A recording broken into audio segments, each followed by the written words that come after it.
Hello दोस्तों, मेरे YouTube channel पर आपका स्वागत है। तो चलिए कहानी से करते कहना अच्छा लगा तो प्लीज़ चैनल को लाइक शेयर। इधर मृत्युंजय और ऋतिक साथ में स्मोक करते हुए गार्डन में खड़े हुए थे। रात काफ़ी घनी थी लेकिन दोनों बिल्कुल शांत थे। मृत्युंजय उसे शांति के बीच में बोला, क्या सोचा है तुमने? मार दूंगा उन लोगों को, ऋतिक ने जवाब दिया, जिस पर मृत्युंजय धुआं छोड़ते हुए, लड़की नफरत करने लगेगी, कुछ वक्त बाद फिर से नॉर्मल हो जाएगी, ऋतिक ने कहा। जिसे सुन मृत्युंजय उसकी तरफ देख, गलतफहमी है तुम्हारी, लड़कियां जल्दी से माँ बाप को नहीं भूल पाती, तो क्या करूँ मैं?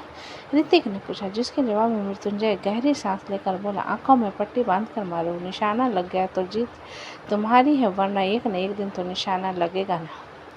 और अगर इस बारे में बीबी को पता चल गया तो? ऋतिक ने पूछा, जिस पर मृत्युंजय उसकी तरफ अजीब नजरों से देखते हुए, शादी से पहले बीबी? ऋतिक हल्का स्मृति के साथ बोला, शादी कर ली है मैंने प्रकृति से। ये सुनकर मृत्युंजय अपना सिर हिलाते हुए, अच्छी बात है, तो बीबी को पता चलेगा ना तब जब कोई बताएगा। मेरी बीबी आपकी बीबी की तरह नॉर्मल नहीं है, कुछ ही ज़्यादा दिमाग चलता है उसका, ऋतिक ने फिर से कहा। जिसे सुनकर मृत्युंजय उसे घूरते हुए, मतलब तुम इनडायरेक्टली मेरी बीबी को गाय कह रहे हो? ऋतिक हल्का सा मुस्कुरा कर अपना फ़ोन निकाल कर मृत्युंजय की तरफ बढ़ा देता है। मृत्युंजय कन्फ्यूजन में उसकी तरफ देखने के बाद फ़ोन में देखने लगता है, जिसमें आलोक के फार्म हाउस की सीसीटीवी फुटेज चल रही थी, जिसमें महक ने बुरी तरीके से आलोक को मारा था। पूरी वीडियो देखने के बाद मृत्युंजय का चेहरा फ्रीज हो जाता है, जिसे देखकर ऋतिक उसके हाथ से फ़ोन लेकर पॉकेट में रखते हुए कहता है, कुछ ज़्यादा ही सीधी है, लेकिन ज़्यादा परेशान करने पर गाय मारना भी जानती है।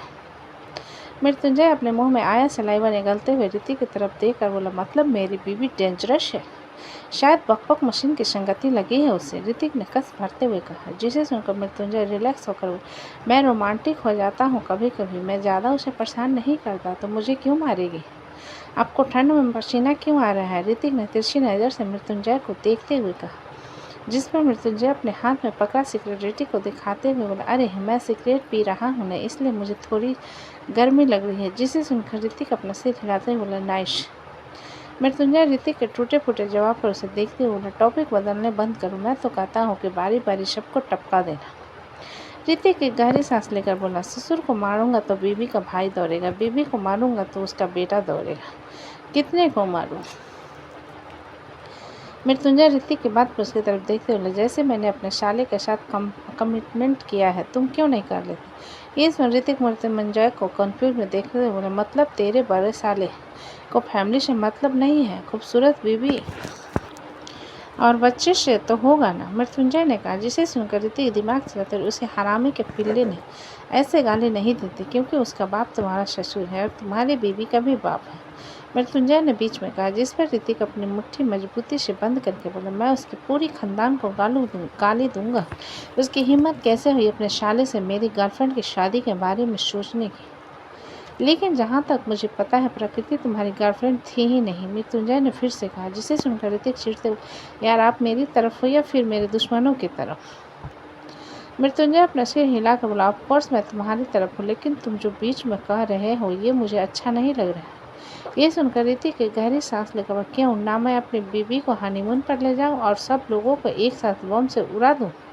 पर्यावरण का नुकसान होगा और साथ में घर क्यों तबाह करना? उसमें तुम भी तो रह सकते हो अपनी बीबी के साथ, मृत्युंजय ने फिर से कहा। जिसे सुनकर ऋतिक अपने दांत पीसते बोला, आप बताओ क्या करूं मैं? मृत्युंजय तिरछी मुस्कान के साथ ऋतिक की तरफ देखते बोला, सब लोगों को जिंदा ताबूत में भर कर कब्रिस्तान में गाड़ दो। कौन?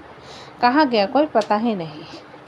मृत्युंजय की बात पर ऋतिक चमकती आंखों से उसकी तरफ देखते हुए, अब समझ आया है आपके दुश्मन सामने क्यों नहीं आते, क्योंकि आप उनके फन उठने से पहले उन्हें जमीन में गाड़ देते हो। मृत्युंजय हल्का सा हंस कर ऋतिक के पीठ पर मुक्का मारते हुए, शरारती बच्चा, डॉक्टर ने क्या कहा? जब तक होश में नहीं आ जाती डॉक्टर भी इससे कुछ नहीं कर सकती, ऋतिक ने जवाब दिया। जिसे सुनकर मृत्युंजय बोले, यार तुमसे शादी तो हो गई है, अब उसे अच्छे से न ड्राई फ्रूट्स खिलाना और अस्पताल में एक बार जाकर चेक करवा लेना कि आखिर वो इतनी पतली कैसे है, लेकिन उसका दिमाग कैसे चलता है, उसको कुछ भी होता है ना तुरंत बेहोश हो जाती है। ऋतिक अपना सिर हिलाकर बोला, सही कह रहे हो यार, उसकी अच्छे से ट्रीटमेंट करनी पड़ेगी, बहुत ज़्यादा कमज़ोर है, लेकिन मुझे समझ नहीं आता उसका दिमाग कैसे चल जाता है। लड़कियां शक्ल से कितनी भी क्यूट और इनोसेंट लगे, बहुत खतरनाक होती है। मेरी बीवी को देख लो, आज मुझे उसका असली रूप पता चला तो डर लग रहा है अंदर से, मृत्युंजय ने बुदबुदाते हुए कहा। ऋतिक उसकी बुदबुदाहट को सुनकर हल्का सा मुस्कुराते हुए फिर से स्मोक करने लगता है। तभी मृत्युंजय ऋतिक की तरफ देखकर बोला, क्या तुम 1 हफ्ते यहीं रहने वाले हो? जिस पर ऋतिक अपना सिर नहीं में हिलाकर बोला, मैंने जेट रेडी करने के लिए कहा है, मैं उसे लेकर मुंबई के लिए निकल रहा हूँ क्योंकि अभी उसकी कंडीशन स्टेबल है, अब बस उसे होश में आना बाकी है। जिसे सुनकर मृत्युंजय अपना सिर हिलाते हुए बोला, बहुत अच्छा सोचा है तुमने, सुबह तक हम वहाँ पहुँच जाएंगे। ऋतिक मृत्युंजय की बात पर उसकी तरफ देखते हुए बोला, एक बात बोलूं, आप लोगों को देखता हूं ना तो थोड़ी हिम्मत मिलती है और दिल शांत होता है। जिसे सुनकर मृत्युंजय मुस्कुराते हुए बोले, फैमिली की ताकत ही ऐसी होती है और हम तुम्हारी फैमिली से कम नहीं है, इसलिए अभी इमोशनल होना बंद करो और जाओ डिस्चार्ज की फॉर्मेलिटी पूरी करो। ऋतिक मृत्युंजय की बात सुनकर अपना सिर हिलाता है और अंदर की तरफ चला जाता है। ऋतिक के जाने के बाद डेविड मृत्युंजय के पास जाकर बोला, बॉडीगार्ड्स ने बैंक्वेट हॉल में चेक किया है, एक गिलास में उसी पॉइजन के कण मिले हैं जो प्रकृति को दिए गए हैं। सीसीटीवी चेक करने पर पता चला कि ये किसी और के नहीं, उसी के भाई ने किया है। मृत्युंजय डेविड की बात पर उसका कुछ पल सोच कर बोला, उसे बेसमेंट में लेकर आओ और उसकी पूरी फैमिली पर नज़र रखो, खासकर उस बूढ़े पर, बुढ़ापे में दिमाग ज़्यादा चलता है। डेविड मृत्युंजय की बात सुन अपना सिर हिला देता है और मृत्युंजय के साथ अंदर की तरफ चला जाता है। अगले सुबह मुंबई सारंग विला में मृत्युंजय सुबह के 4 बजे ही सारंग विला पहुंच चुका था। विक्रम आरू भी वहां पर आए हुए थे और शोभित कमरे में 2 घंटे की नींद लेकर ऑफिस जाने के लिए रेडी हो रहा था। तभी अदिति आंखें मलते हुए उठकर बैठ जाती और शोभित की तरफ देखते हुए कहती, आप रात को घर में नहीं थे, कहाँ थे? ये कहते हुए शोभित उपासी लेने लगते हैं। शोभित शर्ट के बटन लगाते हुए मिरर में अदिति को देखकर बोला, भाई के साथ बाहर गया था। तुम्हें यूनिवर्सिटी नहीं जाना? नहीं, मुझे यूनिवर्सिटी नहीं जाना, वहाँ पर कोई नहीं है, आप मुझे ज़बरदस्ती यहाँ पर रोक कर रखे हो। अदिति ने मुंह बनाते हुए, जिसे सुनकर शोभित मुड़कर अदिति की तरफ देखते हुए, तो तुम घर में रहकर क्या करोगे? अदिति मुंह बनाते हुए, नोट्स बनाऊंगी और खाऊंगी, फिर शाम को एकेडमी में जाकर प्रैक्टिस करूंगी। ये सुन शोभित अपना सिर हिलाते हुए, ठीक है, मैं तुम्हें लेने एकेडमी आ जाऊंगा, मुझे मैसेज कर देना। अदिति शोभित की बात पर अपना सिर हिला देती है और बाथरूम की तरफ चली जाती है। शोभित जाती हुई अदिति को एक नज़र देख फिर से रेडी होने लगता है तो अदिति कुछ देर में बाथरूम पहने नहाकर बाहर आती है। वहीं थोड़ी कंफ्यूज लग रही थी, जिसे देखकर शोभित बोला, क्या हो गया, इतनी कंफ्यूज क्यों हो? अदिति शोभित की बात पर उसकी तरफ देखते हुए बोली, मेरे पीरियड नहीं आ रहे हैं। जिसे सुनकर शोभित रेडी होना छोड़कर अदिति के सामने आकर बोला, क्या कहा? अदिति अपना सिर हिलाते हुए बोली, हाँ, मेरी डेट जा चुकी है और अभी तक मेरी पीरियड्स नहीं आए। यह सुनकर शोभित अदिति को देखते हुए बोला, कितने वक्त हुआ है? अदिति शोभित को देखते हुए बोली, 1 महीना। शोभित अपना सिर हिलाते हुए बोली, जरूरी नहीं है कि प्रेगनेंसी हो, खून की कमी के कारण भी होता है, मैं तुम्हें डॉक्टर के पास ले चलता हूँ या फिर दवा और टॉनिक्स ले आऊँगा। अदिति ज़्यादा ध्यान न देते हुए अपना सिर हिलाकर बोली, ठीक है, लेकिन मुझे ज़्यादा दवाई नहीं खाना है। ये सुनकर शोभित अदिति के फूले हुए गाल को दबाते हुए, ठीक है, लेकिन घर में किसी को मत बताना, वरना अजीब अजीब थॉट्स लगाने लगेंगे समय। अजीब अजीब थॉट्स लगाएंगे मतलब सबको लगेगा कि मैं प्रेग्नेंट हूँ? अदिति ने पूछा, जिसके जवाब में शोभित अपना सिर हिलाते बोला, हाँ, और अभी तुम्हारी स्टडी और तुम्हारा नेशनल कंपटीशन बाकी, इसलिए सिर्फ स्टडी और कैरियर पर फोकस करो, और अगर आइंदा से ऐसा कुछ करना हुआ तो मैं याद से प्रोटेक्शन ले आऊँगा। जिसे सुनकर अदिति अपना सिर हिला देती है और शोभित उसके लिए कपड़े निकालते हुए कहता है, चलो रेडी हो जाओ। अदिति अपना सिर हिलाकर रेडी होना शुरू कर देती है। इधर मृत्युंजय बिस्तर पर लेटे अपने कमर पर बैठी महक को देख रहा था, जो कि अपनी भारी भूरी आंखों से मृत्युंजय की नीली आंखों में घूर रही। मृत्युंजय गहरी सांस लेकर महक से बोला, सिर्फ 5 दिन, अब तो उतर जाओ। जिसे सुनकर महक मृत्युंजय की गोद से उतरते हुए, मुझे मेरा बेटा चाहिए, अब मैं नहीं रह सकती उसके बिना। मृत्युंजय अपना सिर हिलाते हुए बोला, ओके मैडम, सिर्फ कुछ दिनों की बात है, लेकिन अपने बेटे के आने के बाद मुझे इग्नोर मत करना, वरना मैं उसे फिर से हॉस्पिटल भेज दूंगा। सुबह का वक्त तो मृत्युंजय का कमरा। मृत्युंजय की बात सुन महक उसे घूरते हुए, मुझे एक चीज़ समझ नहीं आती, आप मेरे बेटे के साथ इतना कंपटीशन क्यों करना चाहते? जिसे सुनकर मृत्युंजय एटीट्यूड में बोला, कंपटीशन का अपना ही एक अलग मज़ा होता है, तुम नहीं समझोगी, जाओ रेडी हो जाओ। पहले तो एटीट्यूड झाड़ना बंद कीजिए और ये बताइए कि आप रात के कहाँ गए थे? महक ने पूछा, जिसके जवाब में मृत्युंजय बिना किसी भाव के महक को देखते बोले, इम्पोर्टेंट काम से बाहर गया था। महक और कुछ कहते उससे पहले ही बाहर से कमरे का दरवाज़ा कोई खटखटाता है। मृत्युंजय एक नज़र महक को देखकर जाकर दरवाज़ा खोलता है तो अमृत खड़ा हुआ था। मृत्युंजय अमृत को देखकर बोला, तुम दोनों हस्बैंड वाइफ ने कसम खा रखी है कि सुबह सुबह हम लोगों को डिस्टर्ब करना है। अमृत अपना सिर नहीं हिलाकर बोला, मैंने कोई कसम खाकर नहीं रखी है। नीचे हरिवंश राय अंकल आए हैं और उसके साथ उनकी बेटी भी। मृत्युंजय थोड़ा कंफ्यूज होकर बोला, इतनी सुबह सुबह क्यों? अब मुझे भी तो सपना नहीं आया था कि वो लोग इतनी सुबह क्या करने आए हैं। तो मैं बस तुम्हें बुलाने आया था कि रेडी होकर नीचे आ जाओ। अमृत ने दांत पीस कर कहा, जिसे सुनकर मृत्युंजय अपना सिर हिलाकर कमरे का दरवाजा उसके मुंह पर बंद कर देता है तो अमृत उसे गाली देते हुए वहां से चला जाता है। महक, जिसने अमृत की बात सुन ली थी, मृत्युंजय की तरफ देखते हुए, पहले मैं रेडी हो जाती हूँ, उसके बाद आप रेडी हो जाना।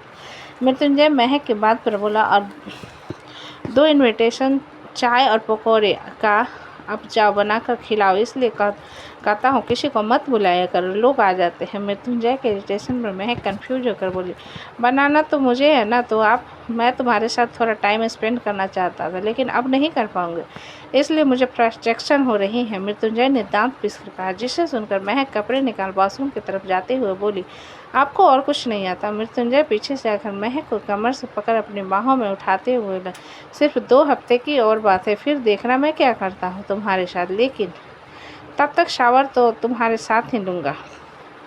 महक मृत्युंजय के बाद उसके गले में अपना हाथ डालते हुए बोली, प्यार का मतलब फ़ायदा उठाते हैं लोग। जिसे सुनकर मृत्युंजय महक को बाथरूम में ला उसकी नाइट ड्रेस को उतारते हुए बोला, वैसे महक, मैं तुमसे एक बात पूछे?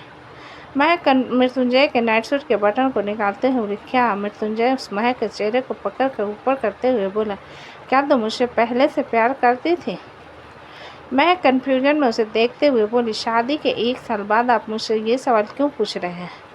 क्योंकि मुझे अभी क्यूरियोसिटी हो रही है कि मेरी बीवी मुझसे पहले प्यार करती थी या फिर अब जाकर करती।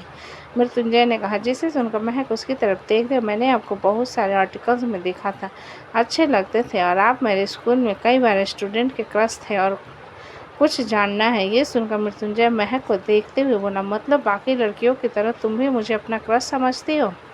जी नहीं, मुझे अच्छे से पता था कि आप मेरे पहुंच से बहुत दूर है, इसलिए मैं अपनी औकात से बढ़कर सपने नहीं देखती। महक ने सीधा सा जवाब दिया, जिसे सुनकर मृत्युंजय खुद की तरफ इशारा करते हुए बोला, लेकिन तुम्हें तुम्हारी औकात से बढ़कर तुम लड़का मिला है, ऐसा मैं नहीं कह रहा हूँ। तुम जो बात कर रही हो उस हिसाब से कह रहा हूँ।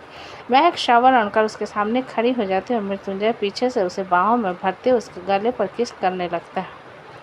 महक मृत्युंजय के किस करने में पानी उसके मुंह पर मारते हुए बोली, परेशान मत कीजिए।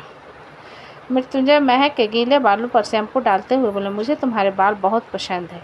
ये सुनकर महक मृत्युंजय को छूने को महसूस करते हुए बोली, कुछ ऐसा बताइए जो आपको मुझ में नहीं पसंद। मृत्युंजय महक के कंधों से पकड़ अपनी तरफ मोड़कर उसके माथे से शैम्पू का झाग मिटाते हुए उसकी आंखों में आंखें डालकर बोला, तुम्हारा मुझसे झूठ बोलना, इनोसेंट बनने का नाटक करना मुझे नहीं पसंद। महक मृत्युंजय की बात पर कंफ्यूज भरी नज़र से उसकी तरफ देखते हुए, मैंने आपसे क्या झूठ बोला? मृत्युंजय महक के बालों को कसकर पकड़ उसके चेहरे को अपने बिल्कुल नज़दीक लाकर बोला, महक अवस्थी, मुझे झूठ से नफरत है, शकल पर इनोसेंस लेकर चालबाज दिमाग चलने वाले लोग से। अगर तुम स्ट्रांग हो तो मेरे सामने स्ट्रांग बनकर रहो, कमज़ोर होने का नाटक मत करो। महक मृत्युंजय की बात पर उसे कमर पर अपने हाथ को लपेटते हुए बोली, अपने प्यार के सामने कमज़ोर होने का ईगो हर्ट नहीं होता है। जिसे सुनकर मृत्युंजय उसे अपने कूटते बोला, और अगर मैं तुम्हें रोज़ मारूं पीटूं तो? आप मुझे नहीं मार सकते। महक ने हल्का सा मुस्कुरा कर कहा। यह सुनकर मृत्युंजय महक की आंखों में आंखें डालकर बोला, जैसा तुमने आलोक के साथ किया, दोबारा ऐसी हरकत मत करना। मैं नहीं चाहता कि तुम्हें कोई भी दिक्कत हो। महक अपना सिर हिलाते हुए बोली, ठीक है, नहीं करूँगी। मृत्युंजय महक को फिर से शावर के नीचे खड़ा कर देता और दोनों शावर को लेकर कुछ देर से बाहर आते हैं। मृत्युंजय महक के एक तरफ वेस्टर्न ड्रेस को बढ़ाते हुए बोला, आज थोड़ी ठंड है, तुम्हारा चेहरा लाल हो गया है, इसे पहन लो, साड़ी पहनने की जरूरत नहीं है। जिसे सुनकर महक उसे वेस्टर्न ड्रेस को मृत्युंजय के हाथ से ले फिर से हैंगल पर टांग सलवार सूट निकालते हुए बोली, मैं इसमें ज़्यादा कंफर्टेबल रहती हूँ। तुम कभी भी मेरी पसंद की चीज़ क्यों नहीं पहनती? हमेशा तुम्हें अपनी मर्जी के चलती रहती हो। मृत्युंजय ने चिढ़ते हुए कहा। यह सुनकर महक मृत्युंजय की तरफ देखते हुए बोली, जॉइंट फैमिली में रहने पर एक लड़की को मर्यादा के साथ रहना चाहिए। अगर मैं बड़ी होकर अपनी मर्जी करूँगी तो मेरे बाद इस घर में अभी 4 लड़कियाँ और आएंगी, वो भी तो ऐसे ही रहेंगी। मृत्युंजय मुँह बनाकर हेयर ड्रायर से अपने बालों को बाल सुखाते हुए बोला, मैं तुम्हें यहाँ से भगा कर ले जाऊँगा, फिर 1 महीने बाद लेकर आऊँगा और उस बीच तुम वही करोगी जो मैं कहूँगा। महक मृत्युंजय की बात पर उसके चेहरे को पकड़कर गाल खींचते हुए, मेरे प्यारे पतिदेव, अब हम दोनों सिर्फ हस्बैंड एंड वाइफ नहीं है बल्कि पेरेंट्स बन चुके हैं, तो मैं अपने बच्चे बगैर कहीं नहीं जाऊँगा। मृत्युंजय महक के हाथ को हटाते हुए, मैं उसे राजीव के घर छोड़ दूँगा। महक मृत्युंजय को आंखें दिखाते हुए बोला, आप न ज़्यादा होशियारी मत दिखाया करो मेरे सामने। मैं अपने बच्चे के किसी घर क्यों जाने दूँ? रिद्धिमा का अपना भी बेटा है, वो उसे संभालेगी या फिर मेरे बच्चे को? मैं नहीं जाने दूँगी। मृत्युंजय मुँह बनाते हुए ऑफिस के लिए रेडी होने लगता है। महक उसे एक नज़र देखने के बाद अपने कपड़े चेंज कर बालों को गूंथ कर कमरे से बाहर जाने लगती है, जिस पर मृत्युंजय उसके चुनरी को पकड़ कर कहता है, कुछ भूल रही हो? महक मिरर में खुद को देखते हुए बोली, सिंदूर मंगलसूत्र सब तो हो चुका है, मैं क्या भूल? ये कहते कहते महक की आवाज़ उसके मुंह में रह जाती है, क्योंकि मृत्युंजय उसके चेहरे को पकड़ कर उसे किस कर रहा था। महक जल्दी से मृत्युंजय को खुद से दूर करते हुए बोली, आपका रोमांस कभी खत्म नहीं होता, मैं जा रही हूँ। इतना कहकर महक जल्दी से अपने होठों को साफ करते हुए कमरे के बाहर चली जाती है। मृत्युंजय उसे जलती आंखों से घूरते हुए अपने casual high neck black T shirt के ऊपर ब्लैक लॉन्ग ओवरकोट डालकर कमरे से बाहर आ जाते हैं। तो दोस्तों, कहानी कैसी लगी मुझे कमेंट में अच्छी लगे तो प्लीज़ चैनल को लाइक करें, सब्सक्राइब करें, ज़्यादा से ज़्यादा शेयर करें। कहानी को पूरा सुनने के लिए धन्यवाद।